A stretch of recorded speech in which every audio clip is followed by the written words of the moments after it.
Kulaura referee association 11ই August 2024 ইংরেজি রবিবার স্থানীয় কুলাউড়া ডাক বাংলো প্রাঙ্গণে আগামীর বাংলাদেশ বিনির্মাণে নিরলসভাবে বিরামহীনভাবে কাজ করে যাওয়া বৈষম্য বিরোধী ছাত্র সমাজকে 50 প্যাকেট খাবার দিয়ে তাদের ভালোবাসা ও সমর্থন প্রকাশ করল।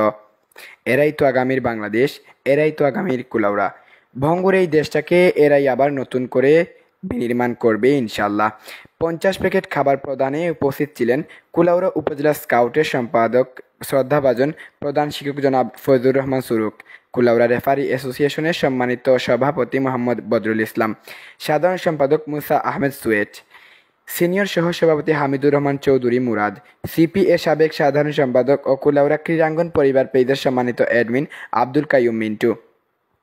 রেফারি অ্যাসোসিয়েশনের দপ্তর সম্পাদক রিয়াজ আহমদ শিপন, সিনিয়র সদস্য ইমন চৌধুরী, হাবিবুর রহমান খান ও রুকনুজ্জামান রুকন এবং উপস্থিত ছিলেন কুলাউড়া স্কাউট প্রতিনিধি জয়নাল আহমেদ, ছাত্র প্রতিনিধি ময়নুল হোসেন, মাহবুব জামান শিহাব ও মোহাম্মদ ফরহাদ মাহবুব প্রমুখ।